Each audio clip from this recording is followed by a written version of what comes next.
How we going, folks? Welcome back to the Nightmare Cabin. I know it's been a while. As of this morning, I've just finished 9 night shifts. So, yeah, time just keeps getting away from me. But we're back, and we're going to be resuming usual duties soon. But today, we're going to be doing a retrospective, and I normally have a big pile of CDs, but I've got this nice new thing here where I've got them all slotted in. So, yeah, without any further ado, today we are going to be talking about Stuck Mojo. And I thought there's obviously a bunch of bands I want to do, and I thought let's do a couple of ones that are going to be easy. Where I could do Stuck Mojo. I thought right, this one and the next retrospective I'm going to do. I thought I could do that right now without even I could just click and just ramble. But I thought no, you've got these night shifts coming up. It's best to re-listen to the albums and just get them fresh in your head. There may be some gems that you've forgotten about or whatever. And so I've been listening to the albums to and from work all week. And then I fell down the podcast rabbit hole. I've been seeing interviews with Bones, Lord Nelson, Bones and Lord Nelson together, Rich Wald, Corey Lowry, and ended up being really good research because Metal Archives for some reason hasn't got a Stuck Mojo page. All I've got is Wikipedia, and that's very basic at best. And anyway, so it's worth doing because I've got a load of insight into the band. I thought what I ended up thinking this would be really easy. I ended up doing just twice as much work, if anything, for all the retrospectives I do. So anyway, grab a beer. Let's get into it. So Stuck Mojo, who are they? Well, Stuck Mojo in the 90s. You could say were one of the bands that pioneered rap, mixing hip-hop with metal, which inevitably, for better for worse, led to nu metal. I'm of the opinion that the 90s, for all its faults, for all the bashing that it gets, I think the 90s was actually a really creative time for metal. Not all of it worked, but what didn't work got dropped, and what did work was kept, and we've moved forward, and I think it's for the better. But we can. In fact, it was when looking into this, I thought Stuck Mojo, were actually older than they were, and I didn't realise that Snapping Necks actually came out in 1995. So a lot of Stuck Mojo people go, "Oh yeah, it was them that sort of came first with the whole rap metal thing." But I think Limp Bizkit's first album would have been around this time. Korn's album was the year before.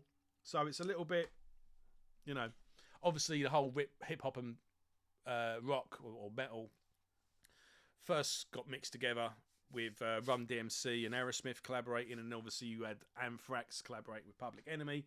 So it was never, they didn't invent it, but they certainly were one of the bands that helped perfect it. I think the two, if you do like mixing hip hop with metal, the two bands for me is Stuck Mojo and Biohazard.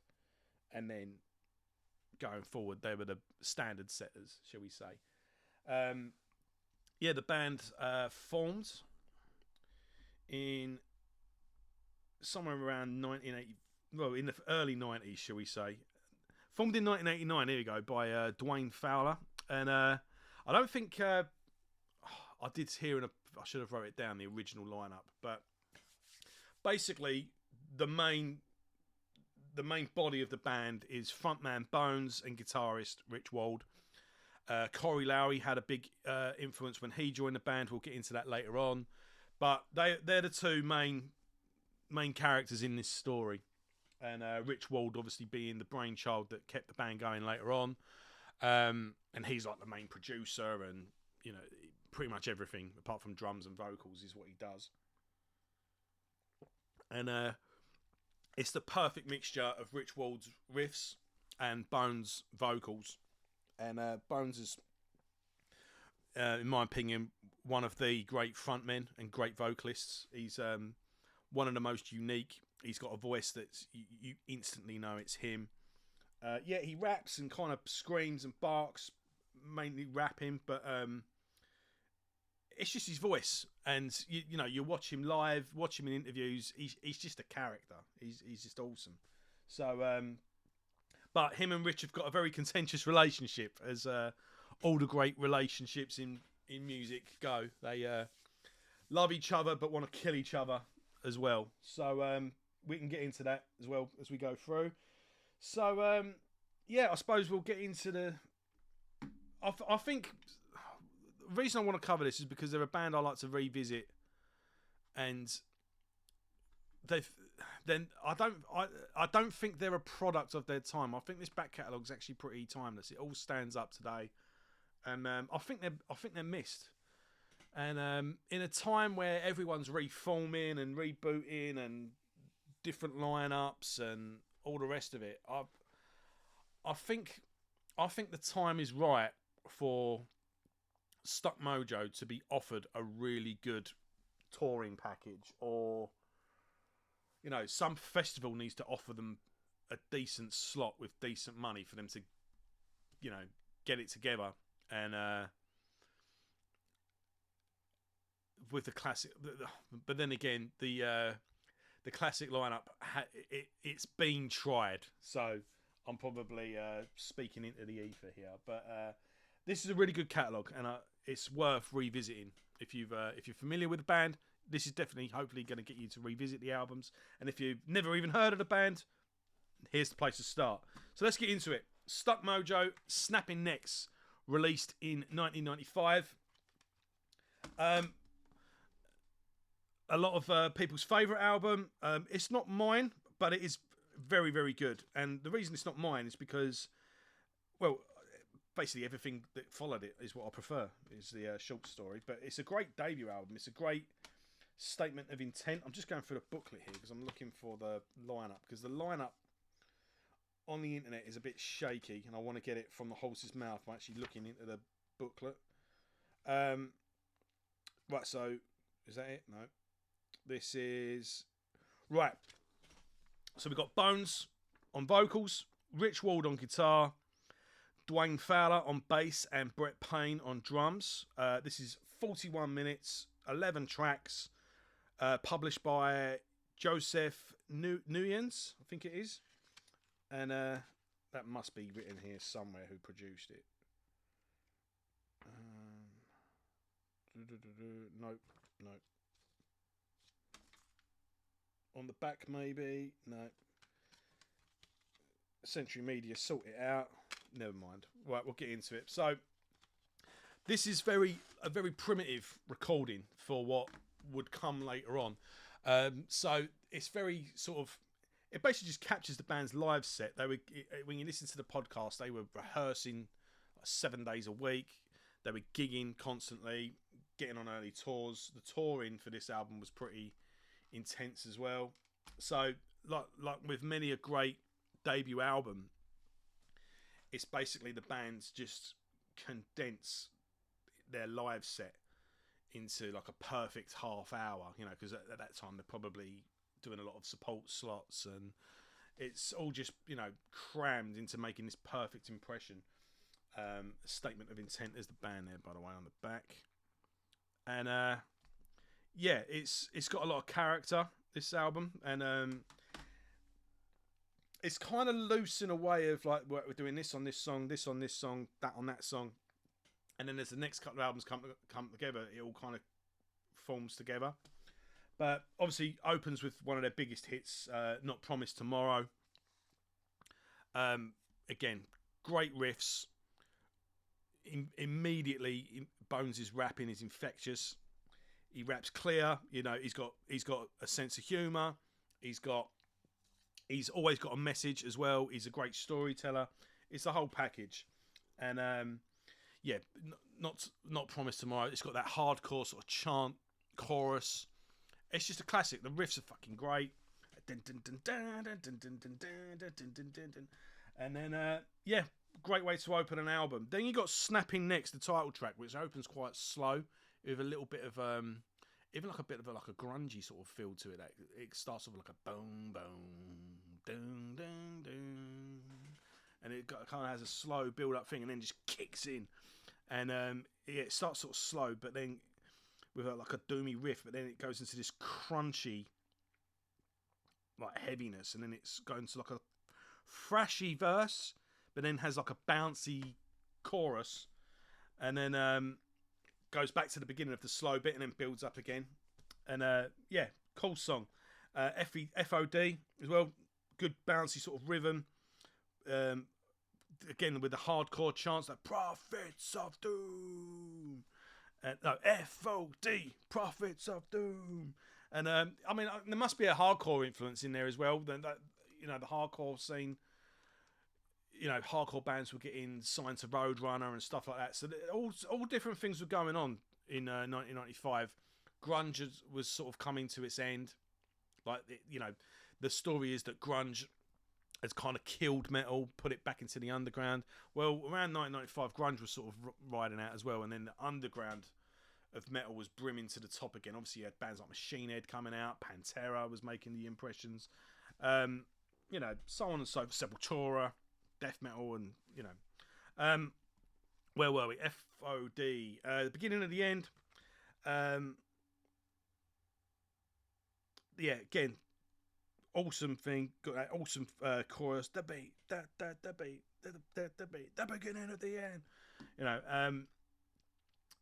yeah, another sort of bouncy sort of rhythm to it. Good fun. Then you got Cake that goes through a couple of different stages. That's a big popular song. It's sort of bouncing mid-paced and then goes into like a hardcore. It's kind of punky in places as well, Cake. Then you got one of my favourite songs, 2 Minutes of Death. That is just rip-roaring. It's, you know, intense and fast. Bones rapping a million miles an hour. Lord Nelson later on, when he joined the band, said he only ever did it live a couple of times because he couldn't keep up, couldn't do it properly, which is quite funny. But yeah, Propaganda, another great song. Yeah, everything you want on a debut album. It's good stuff. Like I say, it's a statement of intent, and it's a very basic production and recording, but that's all that's needed at that point. And yeah, it just captures the band live, really, I think is best. Yeah, moving on then, in 1996, we got EP Violated. Now, this was to coincide with the band's European tour. So you've just got three... Was it three? Or two? So, yeah, right. So you got a couple of... three new songs. A cover of Sweet Leaf by Black Sabbath. And then two live tracks. Violated. Oh. And this is where we Andy Sneap comes into the picture as well. Is it? Engineer. Is this the first thing Andy Sneap does with them? I'm not sure. Got some liner notes here. Well, according to Wikipedia, this is Andy Sneap. No, this is produced by Rich Wald. Here you go. Says it. Says it on the tin. There you go. Right, we'll get back to Andy Sneap later. So yeah, this is produced by Rich Wald. Right, so three new songs: Violated and You Be Ouch. Two really good songs. Violated's really heavy. Violated, I think, as well, has like become a mainstay in the band's set. As I mentioned earlier, you got a pretty cool cover of Sweet Leaf by Black Sabbath with Bones rapping in the verses. Really, really good. Pizza Man is just a funny track, which is really good.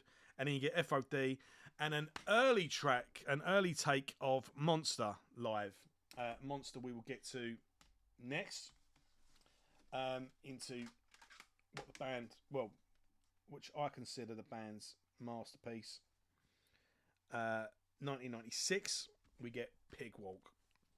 This is my favourite album by the band.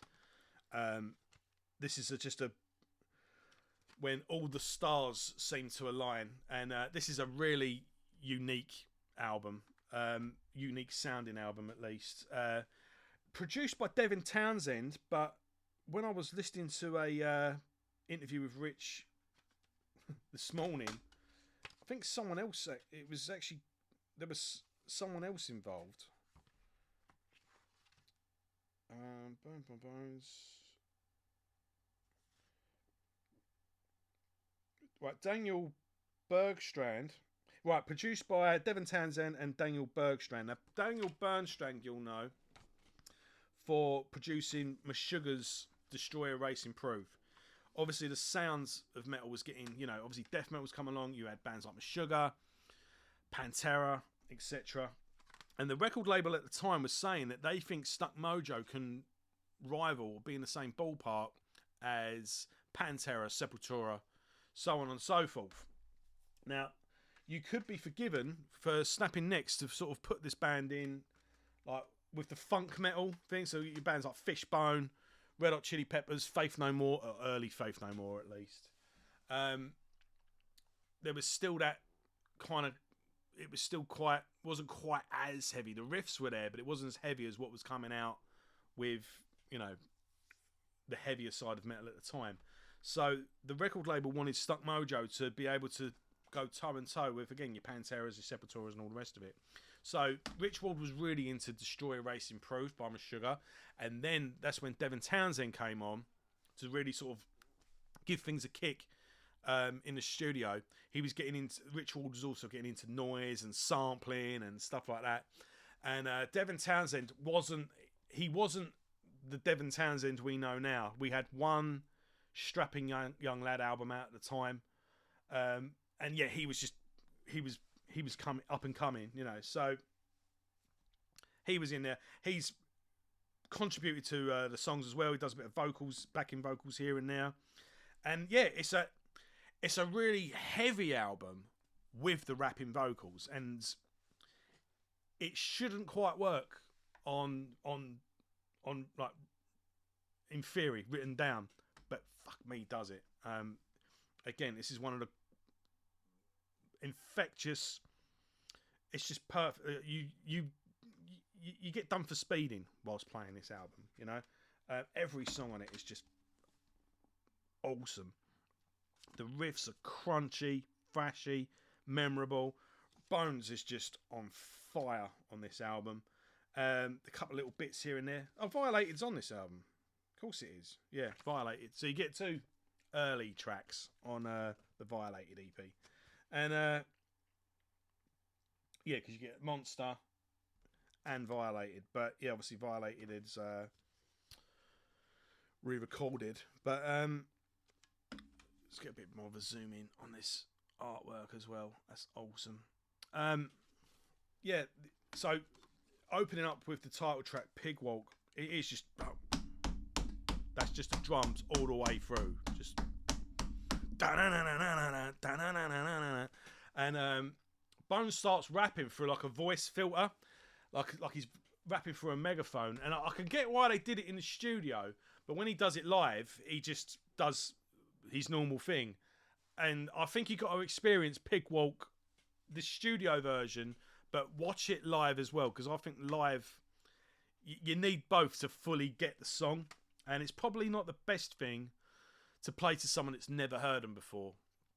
This is the thing as well. Although this is for me anyway, Stuck Mojo's best album, I'm not sure it's the best one to start with, but I still think it's their best album regardless. So Pig Walk is a bit of a funny opening track, but from that kicks into Mental Meltdown. I mean, that riff you just can't help but move your head to it.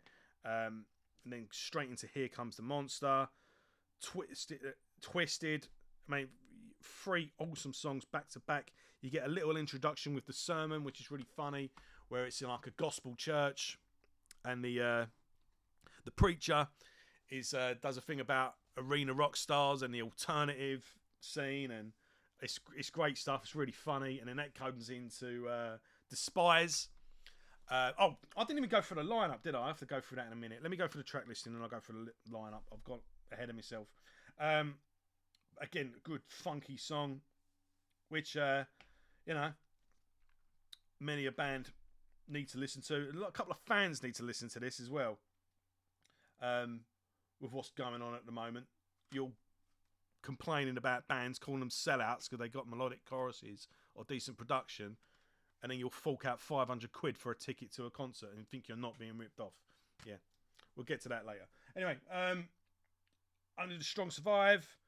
Awesome. Animal.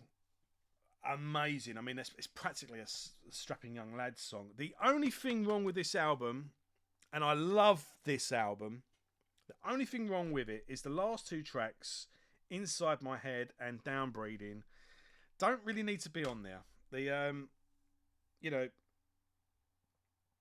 it's just not necessary and not needed, and they kind of just go nowhere. Me personally, I would have finished the album with Violated, and Only a Strong Survivor is another great song. Yeah, I think Violated should have closed the album, and it would have been what's the album? 46 minutes long. I think, yeah, if you cut the last two, that would have cut it down to 40, and I think it would have been a perfect album at that point. Let me just look at the track listing and the how long the songs are. I mean, one of them I think is just an instrumental. It just kind of goes nowhere, not needed. No, Inside My Head.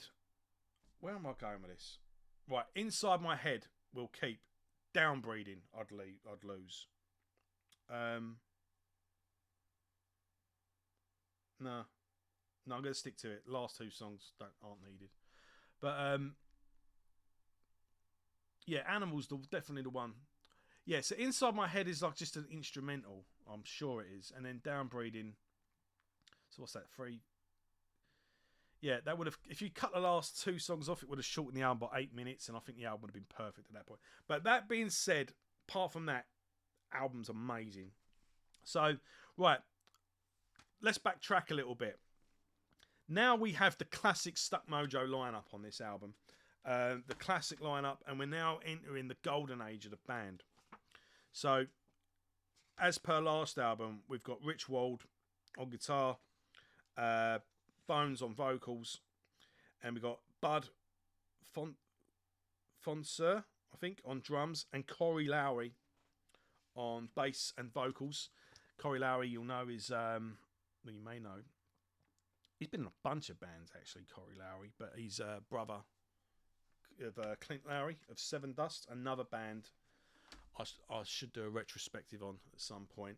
One of my favourites. The only band I was there at the beginning and got their debut album, and I've maintained an interest all the way through. I can't think of another band where I've done that with, but yeah, awesome album, really heavy, really unique sounding, and a unique album all round. Absolute, my favourite. So, same lineup again. We get the next album, Rising, and for a lot of people, this is their favourite album. I mean, it's a bit of a weird one. For these first 4 albums, I think your favourite basically just depends which one you heard first, to be honest. But I think this is the epitome of Stuck Mojo, that's the Stuck Mojo sound and what they're known for. This is their most successful album as well. Sold something like 3 million copies, something ridiculous like that. So it's their best-selling album by far. And up until Lacuna Coil with Coma Lies, this was actually Century Media's biggest selling album. I think it's something to do. They started getting involved in wrestling. So the video for Rising is is it Diamond Dallas or something? I'm not really that into wrestling. I watched it when I was a kid, and then yeah, I think WrestleMania 10. I remember not being able to see WrestleMania. I remember not watching WrestleMania 10 and not being that bothered that I missed it, and then just gave up. So wrestlers that I see today, I never even heard of them. I never knew The Rock or Stone Cold Steve Austin. Owen Hart was still alive when I used to watch wrestling. So, but the video is with a load of wrestlers, and it's in a wrestling ring, and so no doubt the wrestling crowd would have jumped on it. And I think a couple of songs were used as like the intro music that the wrestler would walk into for a while. And Rich Wald was married to a wrestler at the time as well. So, yeah, this is the wrestling album, basically. So, apparently, the studio, or not the studio, the record label, or someone in the record label at Century Media, didn't like Pig Walk, even though it was their idea to make it sound the way it did. I think this is the same lineup as this is the same lineup as Pigwalk, but this one's produced by Andy Sneap. So this is where Andy Sneap comes into the picture, and Bud Fonseca, is that how I pronounce the name? But on drums, Corey Lowry would do would sing the chorus as well. Really good singing voice. And yeah, this is the first one. This is the classic lineup in many people's eyes. Oh, it's Diamond Dallas, isn't it? I mean, I never saw him wrestle, but him on the Joe Rogan podcast is one of the best podcasts Joe Rogan did in my eyes. I mean, I say I don't listen to all of them. Who can listen to all of them? There's loads. There's like 3 comes out like a week or whatever. I stopped listening when he went over to Spotify as well. Couldn't be bothered to make the jump. But from when I did used to listen to Joe Rogan, the 3 best I think were Diamond Dallas, Jake the Snake, and David Lee Roth from Van Halen. He was really funny on it. Yeah, when then like Joey Diaz and people like that would go on it and whatnot. But yeah, cheers everyone. Anyway, right, let's get into it. So Rising kind of goes back to the sound of Snapping Neck, but retains a bit more heaviness than Snapping Necks. It's not as extreme as Pigwalk. It's not like as industrial sounding, you know. But this one as well, though, introduces a bit of a southern, as vague a term as that is. It's got like a southern drawl to it, if you know what I mean. But yeah, let's get into it then. So we got an intro track, and then we got Crooked Figurehead, awesome track. Peak Stuck Mojo, great riffage, great chorus sung by Corey like the Crooked Figurehead, and then Bones comes in. Who do you think you're fooling? And yeah, great stuff. This is where they really come into their own on this. I think this is peak Mojo. This is probably the best one to start with, actually, if you're new to the band. It's just been reissued by a let me get back to you on that one. I know it is on the tip of my tongue, but I can't remember right now. But I'll look it up. But Crooked Figurehead, Trick. Again, there's a bit of southern influence with Tricked again. I won't get tricked again. You know, no. And then I won't get tricked again. And yeah, great chorus again. Yeah, it's got that. Yeah, southernness. This is the best way I can just put it. It's got like a southern rock thingy. Another key chorus with Assassination of the Pop Star. Rising, one of their biggest songs. Great. It's a great track as well. I mean, let's go down live. You know, Rising. You know, right. It's got a bit of DJ scratching in there as well. It's got the best part of Rising though is that bit when it just goes quiet and Corey takes the lead vocals and he's like, da, da, da, da, I'm being all I can be. Da, da, da, da, I said. And then the song just kicks back in, and then it kicks in that slow, boom, boom, da, da, da, da, real Sabbathy slow riff, and kicks back in one more time. But yeah, I love Rising. Southern Pride is another song of theirs. It's one of their most popular. It doesn't really do a lot for me. I think it's a bit repetitive and about 5 minutes long. To me, it drags. I got my Southern Pride. I mean, yeah, I get it. I get the appeal. No doubt it'll go down well live, but for me, I just kind of, yeah, all right, let's get to the next one. So it's all hits up front, really. This is a very, it's the one with all the hits on, basically. Throw the Switch is another great track. Yeah, it's it's all good all round, really. Oh, we got some bonus tracks on. I was thinking of another song then, but that's the next release. But yeah, so far we've got, trying to get these in order, 3 albums that have all got their own thing going on, and the band are going from strength to strength with each release. So what do you do next? You release a live album. You know, Brutal Planet reissue of this album, but Brutal Planet have also just reissued Rising.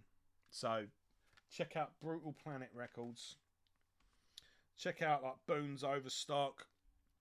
I think Boone's Overstock is the main one, or Rocks Records maybe. But yeah, Brutal Planet Records. So yeah, kicking off 2 minutes to death, straight into 2 minutes, straight into Mental Meltdown, Monster, Twisted, Crooked Figurehead, Trick, Rising. It's just, it doesn't stop all the way through. FOD, not promise, yeah, awesome. It's just and the band are on the best form. It's awesome all the way through. And then what's good about this as well is that you get 2 new studio tracks on this, and most notably is the track the heaviness that you've always had, but you've got melody thrown in now, but you've also got a bit of keyboard in the chorus with like a bam bam bam bam, and then with this is a signal of what's coming next. It shows what's going forward. It's just fucking Frozen. Right. I'll have to edit that little bit out. Right. So, yeah, you've got 15 live tracks, which is just non-stop all the way through. Then 2 really good studio tracks, most notably the track Reborn, which I think is one of their best songs, and it's also a signal to where the band's going next. So next up, we've got Declaration of a Headhunter. Bit of a controversial album when it came out. Let's just say when you're a bunch of communists, you can say whatever you want. But if you're slightly right of Mao, you the industry don't like that. Let's put it that way. Yeah, this album, but Rage Against the Machine, you know, they can say what they like.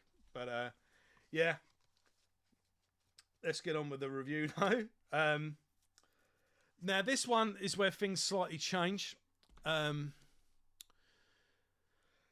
this point, this is where Rich. Oh, one thing I forgot to mention.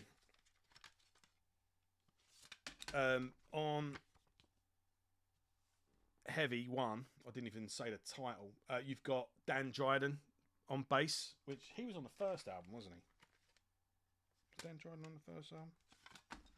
I recognise that name. Yes. No, Dwayne Fowler. Right, no. Take no notice of me. I got my names middled up. So we've got new on this album. The next album, the lineup gets a bit complicated because there's a few different people playing on it. Now at this point, there's friction between Bones and Rich. I think it's been pretty well documented that let's say Bones was enjoying the finer things in life. And yeah, so at this point, so all the way through the catalogue up until this point, you would get a rapping verse with a bit of a sung chorus. And on Snapping Necks, the sung chorus was just a thing to keep the song going. It was like supporting Bones. Grown gradually from album to album to the point where the sung vocals are the main point of the song, and Bones rapping is sort of supporting the sung chorus. So it's kind of flipped. So the sung chorus is supporting Bones. Now Bones is supporting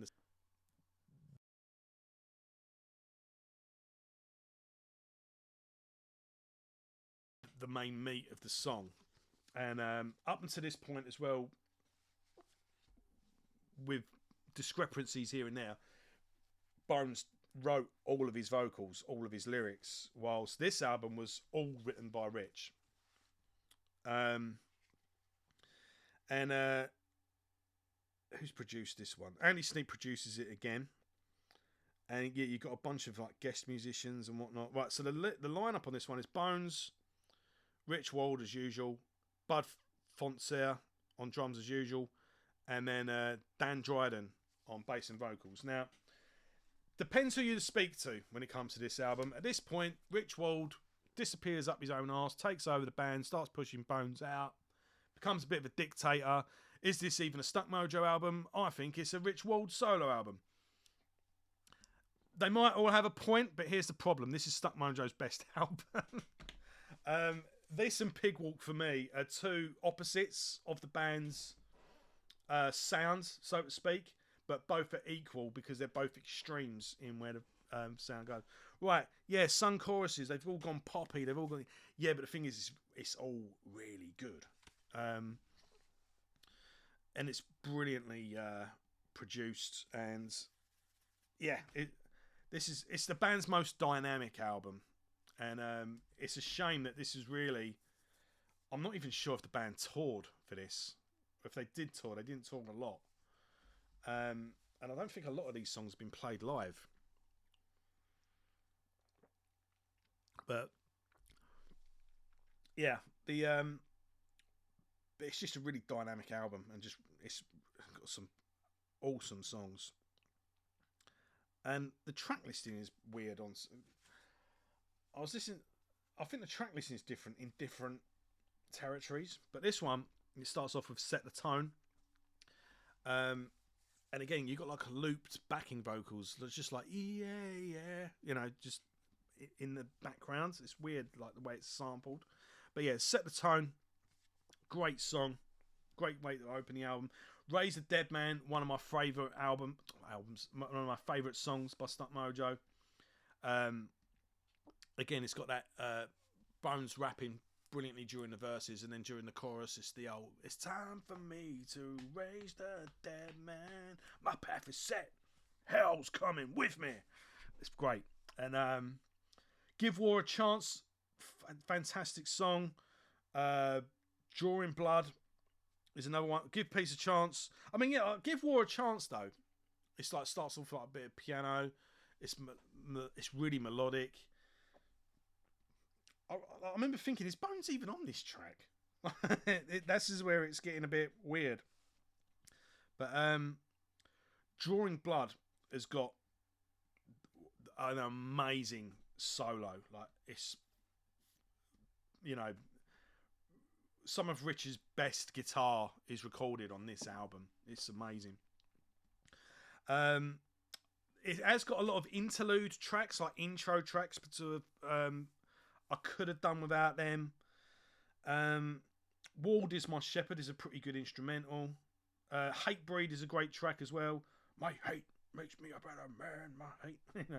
But yeah, all the way through it. I mean, yeah, again, it could do with a bit of trimming here and there. Again, I could do with a little less of the intros and whatnot. But the stuff that's good is amazing on there. And the criticisms I'm giving is nitpicking, really. But yeah, this is some of Stuck Mojo's best material. Now, things at this point go a bit wobbly. I think Rich Wald and Bones properly fall out. I mean, I don't know if it's now or later on, but again, it's been documented. Like, at one point, they even came to blows. So, but it's a bit of an on-off relationship. Bones comes into the band, but then leaves again, and he does a bit of touring, but it never quite gets to making an album. Now, the next album is Southern Born Killers. Oh, no, hold up. So, Declaration of a Headhunter came out in 2000. In 2001, we get Violate This, which is a compilation. Opens with 2 brand new tracks, and then you get a bunch of demos and B-sides and whatnot. Early editions of, like, there was a different Rich actually formed another band at one point, and you get that band is where Pig Walk was originally written. So you get the original demo of Pig Walk with the different vocals, but you get like cover of Rothschild, cover of Shout at the Devil. You get new, Not Promised Tomorrow re-recorded. I think you get early edition of Southern Pride. It's all demos and whatnot. It's all odds and sods. But what's really good about this is the two new tracks, 10 Years and Revolution. Again, these are two of Stuck Mojo's best songs. Yeah, I love 10 Years and Revolution, really. But again, it's the choruses. It's them. The songs are melodic. They've got sung choruses, and they're just heavy as hell. And even my little 10-year-old likes 10 Years. I've been listening to this throughout the week, last couple of weeks now, in the car. And yeah, even my 10-year-old now, put 10 Years on. And he sings along to it, 10 years in it. So yeah, Violate this. You gotta get Violate this. It's two new songs and a bunch of odds and sods. And the odds and sods I can take or leave, to be honest. But it's worth the admission alone for those two tracks. They're essential songs. Right. So, moving on. So, 2000s was the last proper album, 2001. In 2007, we get Southern Born Killers. And we got pretty much a whole new lineup on this point. Now, so we've got a new vocalist. We'll get into that in a sec. But it's worth noting at this point, this is a bit different, this album, in a lot of ways. But 6 years, a lot changes in the music scene and people change as well. And it's worth noting that between, well, let's say Violate It. So these two new songs actually were left over from this. They were just finished. So we can say Declaration of a Headhunter. So Rich is in the driver's seat with this album. In 2007-ish, he's got a whole new lineup for the band. And obviously people changed. The music landscape's changed. So it's worth noting at this point that between Declaration and this, Rich has done 3 albums with Fozzy. So Rich Wald ends up joining Fozzy with Chris Jericho, the wrestler, on vocals. There's a whole story behind that. So he does 3 albums with Fozzy. He does a solo album. And he also does another project called 6 Speed, which is like a melodic, heavy, kind of like what, is going on with the whole, I think, Seven Dust and stuff like that, kind of new metal-y, sung choruses and whatnot. But at this point, he tries getting back with Stuck Mojo, and Bones is back in the band at this. So it starts off as like a reunion, but things between Rich and Bones just aren't getting any better. So they actually recorded this album with Bones, and then basically wiped his vocals, and then got in our new vocalist, Lord Nelson. Now, Lord Nelson was friends with the band anyway. When you listen to the podcast, I think they go back to like being in school together. So Rich Walden, Lord Nelson and Bones knew each other. And he was originally, again, meant to be a guest on the album. Things go pear-shaped between Rich and Bones. Now, a lot of people get a bit of loyalty to Bones here. But as you find out, Lord Nelson, when he was offered the job in Stuck Mojo, rung Bones and asked him, like, look, are you okay if I do it? And Bones gave him his blessing. And he was like, no, it's going to be a great opportunity. You go for it. Do it. So everyone that gets all salty about Bones needs to pull their head out their arse, because this had Bones' blessing. So it was originally released independently by the band in 2006, but was released officially on Napalm Records in 2008. Yet again, it was produced by Andy Sneap and Rich Wald. It's about 46 minutes long with 10 tracks, but most of the editions you get 13, so you get 3 bonus tracks. The lineup is Lord Nelson now on vocals, Rich Wald on guitar, Sean Delson on bass, Mike Martin on second guitar, so we're a 5-piece now, and Eric Sanders on drums. And I'm just going to go through the booklet just to make sure I've got all that right, because Is there any? Yeah, Eric Sanders, Sean Nelson. Yeah, it looks like it's Eric. Yeah, I pretty much got it right, I think. Eric Sanders on drums, Eric Frampton on keyboards, Sean Nelson bass. It says Mark Martin on. Maybe he was a live guitarist. I don't know. In the album, yeah, Lord Nelson, Rich Wald, Sean Delson on bass, Eric Sanders drums, Eric Frampton keyboards. At this point as well, with Declaration of the Headhunter, in the early albums like Rising and whatnot, Corey Lowry would do the sung choruses. I think Rich started doing some singing, but at this point as well, they're hiring different singers as well. So it's a little hard to keep track of who's singing what. But yeah, we'll. So I don't know whether to do these next two albums all in one, or let's do it one at a time because I've been doing it. Right, so you ever get an album that you want to like more than you actually do? This is where things start getting a bit for me. I'm very lukewarm on this album, and I don't know. So it starts off the track "I'm American." It's a bit meh. It's dun, dun, dun, dun, you know, I'm American. You know, and it's Lord Nelson is much more of a rapper than Bones. Bones is again, he's got different. He's got more. Bones is like it's his voice, while Lord Nelson is like he comes from more of a hip hop background. I think this is the first time he's working with a band, you know, but like with. I think he was more like rapping it, you know, over turntables, you know, and like actually rapping. He's good at what he does. Like the problems I have with this album aren't his fault. He's good at what he does, and I've no doubt he was great live. And now, since listening to his podcast, I love him. So I don't want any. Well, I'm not saying anything against Lord Nelson as a vocalist, but he's. I don't know. When you're replacing a main vocalist in any band, it's always a poison chalice, shall we say. But I'm American doesn't really do much for me.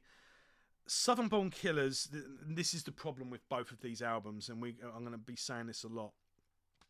Oh, this is I bought a Stuck Mojo album, and I feel like I'm listening to Kid Rock. They've gone really, they're trying to get on radio with this one. The Sky's Falling is like a melodic track. Rich Wald's on like lead vocals on that one, and again it's a bit right. 4 tracks in, we get Metal is Dead, and it's like right, we're cooking now. We've arrived. Took 4 songs to get for this album to get going, but it's awesome. Love it. But then it starts again, doesn't it? Open Season. Controversial song at the time. It's good though, but again, it's over 7 minutes long. And it's not the epic it's trying to be. You know, with what was going on at the time, and you know, arguably what's going on now. But I don't know. It doesn't land for me. Then we get another intro. That's One I Burn. I think that's a pretty good song. Then we get Yoko, and again. 8 minutes long, and it doesn't need to be, and it's about you're my Yoko. It's about a bad relationship. You're my Yoko Ono, my share to Sonny Bono. It's just nah. But then you get a track like Home, the closing track, and I love that song. It's a really good feel good song. It's from the heart, and yeah, and I'm at home, and you got this nice melodic guitar and. Home I love, and I love Metal is Dead, and Open Season's pretty good, but I don't know, to me it's just a really uneven album, and it kind of keeps, it starts and stops, and I don't know, maybe it's just me. A lot of people really like this album. Watching an interview with Rich recently, he said that this is the album he actually listens to the most. He was really invested in it. Okay, but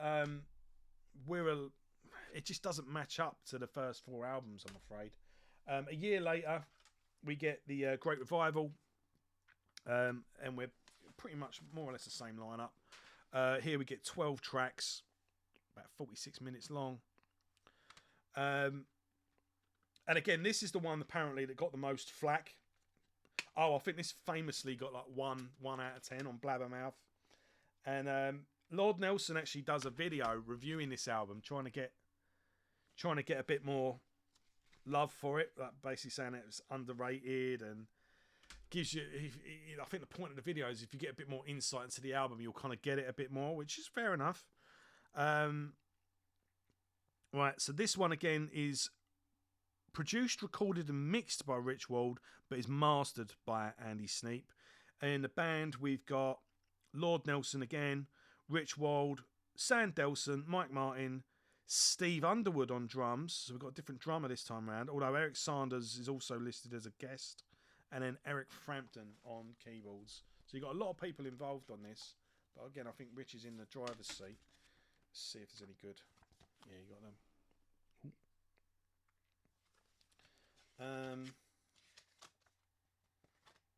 Yeah, and it's pretty much the same for me as the last album. Really, there's stuff I like on it, and when it's good, it's really good. But it just becomes. Shall we go into it? Right, 15 Minutes of Fame is the first proper one. Right, 15 Minutes of Fame kicks in. This is more like it. Lord has got rapid fire rapping. You've got real thrashy riffs. Right, yeah, we're cooking. This is what we want. But then straight away we got a song like Friends, and it's just like, again, nice sentiment. I can see it being a good soundtrack on if you're at a barbecue and you want some party music. But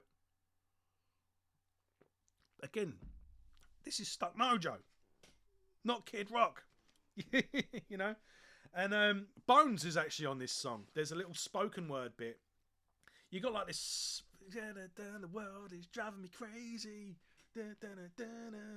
You're my best friend. It's just like, ugh. It's like a coffee with 10 sugars in it. You know, it's too sickly sweet for me, I'm afraid. And Bones even does a little spoken word like interlude bit as the last chorus kicks in. Even Bones can't save this song, I'm afraid. The Flood is pretty interesting, but again, like Open Season, it's not quite the epic that it's trying to be. Now That You're All Alone is very good. I will say that. That's a pretty good song. The Fear, again, the Fear. Right, we're cooking now. I use the shower analogy on this. When your boiler's playing up and there's no heat in the shower, and you fill the shower and it's falling on you, but there's no pressure behind it, and it's a bit lukewarm, and then all of a sudden, bang, it kicks in, and you got the heat and the pressure. You're like, oh, right, we're cooking now. Yeah, okay, cool. Yeah, lovely. Yeah. Ah, shit, it's gone again. And then, then the pressure comes in, and it's like, oh, fuck, right, okay, let's get my hair under there. Right. And then it falls off again, and you're like, oh, for fuck's sake. And it kind of goes hot for a couple of seconds, and then it goes back to lukewarm again, and then there's hardly any pressure, and then the pressure kicks in. And that's what both these albums are like. It's like, when it gets good, it's really good, but then it backs off again. So The Fear, Now We're Cooking, great on it.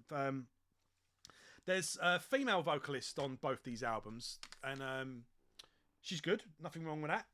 But I just feel on this particular song, The Fear, I think Rich should have done the sung vocals on that track, because I think if they played that song live, it would have been Rich doing the vocals. And therefore, if Rich did the vocals on the studio track, it would have provided a bit more of what the live song would have sounded like, if you know what I mean. But apart from that, The Fear is really good. It's got give it a live vibe. The Sermon comes back, which is funny enough. I don't know if they're trying to recreate the preacher character again from Pig Walk, but there's a lot of interludes on this, which I thought was a bit too many. Right, then we got Country Road, where the band basically cover Country Road, just like when they would do a cover, it'd be Bones rapping over it, and then it'd be the chorus like Sweet Leaf or something like that. They do that again for Country Road, and it's again, we're in Kid Rock territory. we've got a rap version of a classic song. Now, I feel a bit of an arsehole criticising this song because this is Rich and Lord Nelson collaborate lyrically on this, and it's a tribute to their mums. In particular case, Lord Nelson's lost his mother, which I fully sympathise for. So I feel bad criticising the song because it's a tribute to someone who's lost their mother. Oh, it's someone who's lost their mum, which I fully relate to and sympathise for. With that being said, you know, this is a Stuck Mojo album, you know, and I'm listening to Country Road. I mean, Country Road's all right if you're in a pub and you're drunk, I guess, but I don't know. It's a bit, again, it's a coffee with 10 sugars in it. You know, Pig Walk is an Americano. It's an espresso. It's a double espresso with an adrenaline, you know, hit to the temple. This is a coffee caramel choco waka latte with whipped cream. You know, it's like, where's the coffee? Is there even an espresso in this? Sorry, but yeah, it just doesn't float my boat. I tried. I really did try.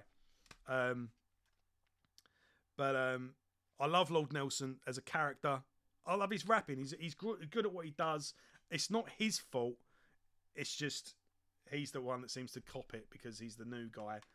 But I think, no, Rich is the one that's writing these records, recording them, producing them. I think the fault, you know, the responsibility falls at his feet, I'm afraid, on these two albums. They're a bit patchy and a bit, you know, is what it is. I've got to be honest. But like Lord Nelson says, it's all love. It's all love. So, but I highly recommend his podcast though. He's great. He's a great character. Especially look at the one where him and Bones are talking. It's hilarious. But it finishes with Superstar Part 1 and Part 2.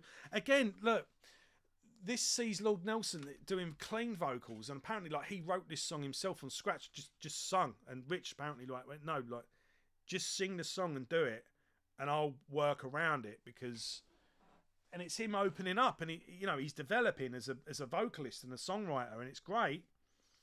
But I think the development was probably better done in the backgrounds, and the audience get the finished product rather than the other way round. But I don't know. There's experimentation, shall we call it? But yeah, the not bad albums by any stretch, but they're just a bit, not quite landing for me. But yeah, don't like I like to I don't like bashing albums, but I've got to be honest, they them two were kind of warm for me. Right, so we're getting close to the end. So you're missing Bones, I'm missing Bones, we're all missing Bones. Whatever happened to Bones? Well, Bones put out a solo album, Broken Silence, in 2015, and he's got a pretty cool band with him, but this is a good album actually. It's a bit like the last two albums. I've got to be consistent. It's like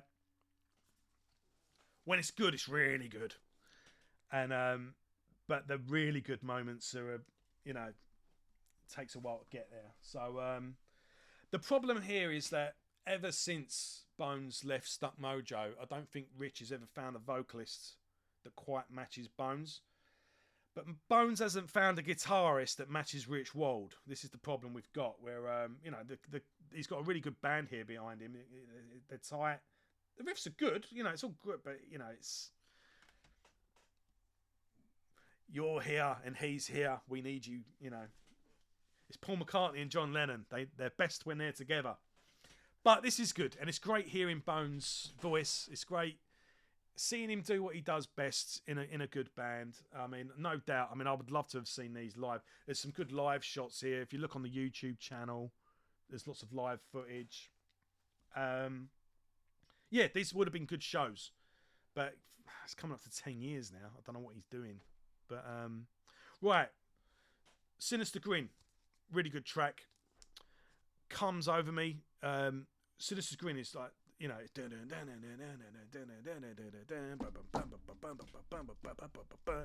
kind of punky, and Bones is he's just riffing over the top of it, and it's really good.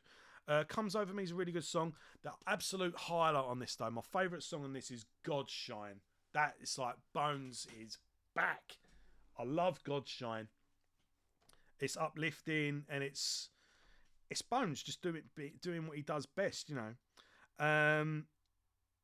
Is it Sour Diesel? There's a one track, so all the songs kind of riff along, and it's Bones just doing what he does best. And Broken Silence. Oh, Broken Silence is the main, the title track. This is the song that gets all the traction, and it's Bones giving it to Rich, basically calling him out, and he's like, come and meet me and prove me wrong, reach me by letter, thingy, letter, telegram. I'm not hard to find, or something like that. But what's clever about it is that it's basically a diss track to Rich, but it's Stuck Mojo album titles and song titles all peppered through the lyrics. The problem is the song doesn't really stand on its own. It's good when you watch the lyric video and you're reading the lyrics along with it and you get the point and you're like, oh, this is good. But when you're listening to the track on its own, it's kind of, the song's good, but it doesn't really work without the lyric thing. But 30 Seconds to SWAT is really good. I can't remember if it's Sour Diesel or Bad News, but that one, it goes really slow and doomy and sort of sludgy. And that kind of gets your attention because it's all kind of fast and funky and cool and thing.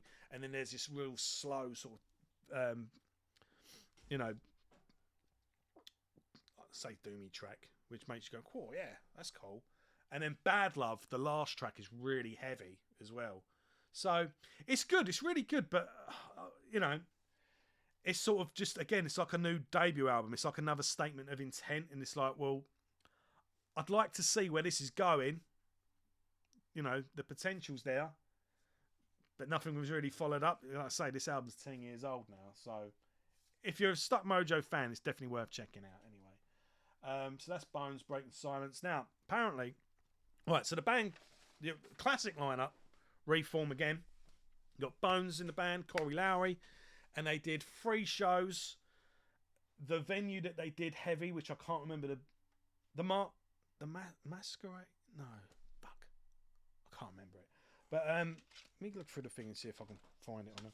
They sell the venue that this was recorded at. Basically, they sell this out again, and they did 3 songs, 3 gigs.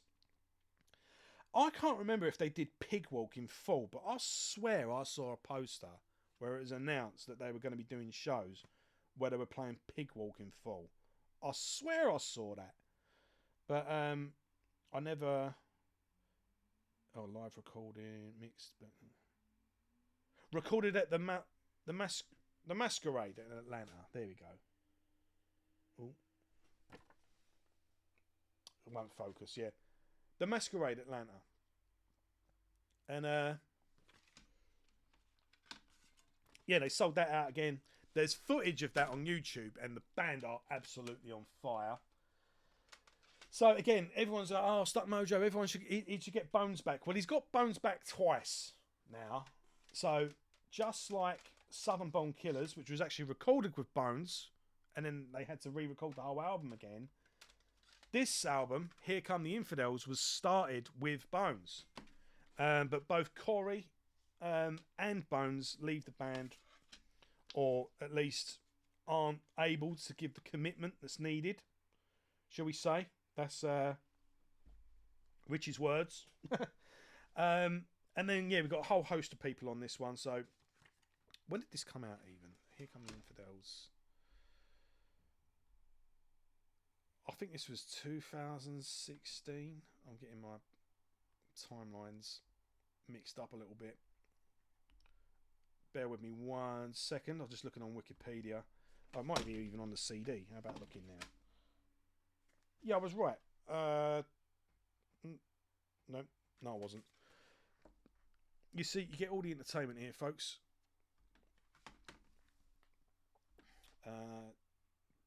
We're nearly there. We are nearly there.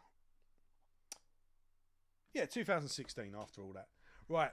So this one starts. This sees the new vocalist, Bobby J. Fonts, Rich Wald on guitar, Frank Fontser on drums. He's back on the drums. Dan Dryden's on bass.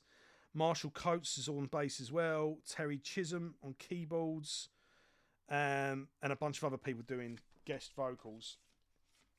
Now, I've got a lot of love for this album, a lot of sentimental value for this album as well. I'd lost track of Stuck Mojo at this point. I was doing the metal show with Gully and Joe. I was writing for magazines and whatnot. Got sent this out, Stuck Mojo, bloody hell, what's going on with them? I ain't heard them in ages. I'd lost track of them, and it's kind of pointless because it's a whole new era for the band. Like even the Norwood Nelson albums, there was a big gap. I interviewed Rich Wald twice on the back of this, once for Metal Show with Gully and Joe, and once for allabouttherock.com. Now, my eldest son, who's 14 now, this is his Stuck Mojo album. He wasn't even... It was only when I started re-listening to these albums, he didn't even realise there was another vocalist. And I listened to this album so many times with him, to the point where I got sick of listening to it. Because you know what kids are like, they listen to it on repeat. But this feels like a new era for the band. But again, it's coming up to 10 years, and it's like, what are you doing? Because Rich is doing Fozzy. But yeah, this feels like a reinvigorated, fresh band. And it feels new, with everything you want from Stuck Mojo thrown in. Title track, Here Come the Infidels, is freshy. Bobby's doing rapid fire rapping. Rape whistles, really good, really catchy. Charles Bronson, really funny, but really good funky. Verbal Combat's got a lot of good hip hop on it. Business of Hate, awesome track. Destroyer and Worst Person on Earth. I mean, Business of Hate, Destroyer, Worst Person on Earth came out in 2016, just as relevant now lyrically. Fire Me's a good, fun sort of poppy song. Tambourine. There's me talking about Kid Rock and, slating those last time, but Tambourine, it works on this one though, Blasphemy is a good sort of slow song with a big built-up chorus. And, again, it kind of got a lot of flack, this album, because of basically Bobby not being Bones, but again, he rang Bones. Bones gave him the go-ahead to do it. It was kind of got criticised for what it wasn't, rather than appreciated for what it was.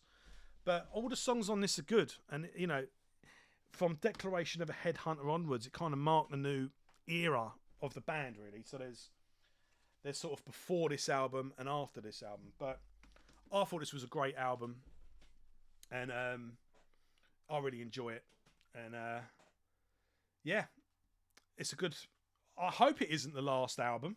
So I'd like to see what they're doing. I mean, Fozzy, I think, is always going to come first for Rich, because it's a big band. I know he's doing this 80s thing at the moment, but hopefully there's a Stuck Mojo album in the pipeline somewhere at some point. So yeah, that's pretty much it, folks. Stuck Mojo.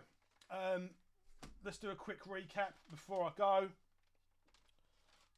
Right, where to start? I would say the trilogy. Right. I think most people would start with Rising. If you want to do a one-stop shop, get the live album. But for me, the masterpieces are Pigwalk and Declaration of a Headhunter. The underrated oddball, Here Come the Infidels, definitely worth checking out. Then Get Snapping next to complete the collection, and I would say these two albums are for completists only. And yeah, there we go. Stuck Mojo, everyone. Let me know your favourite album. Your favourite song, your favourite era. Who's your favourite vocalist? Bones, Lord Nelson, or Bobby Fonts? Fonts, is that his name? Bobby. I can't not leave that. Is it Bobby? Ah. I was literally just looking at it. God damn it. Yeah, it was Bobby Fonts. Yeah, Bobby Fonts, Bones, or Lord Nelson. Who's your favourite vocalist? Am I wrong about Southern Born Killers and Great Revival? Do you love that album? Give me a bit of a thingy to blow, you know, a rocket up my arse and give them another try. Have you ever seen the band live? When did you see them live? I want to know your stories. So, thanks a lot, everyone. And I'll see you all soon. Take care. Cheers.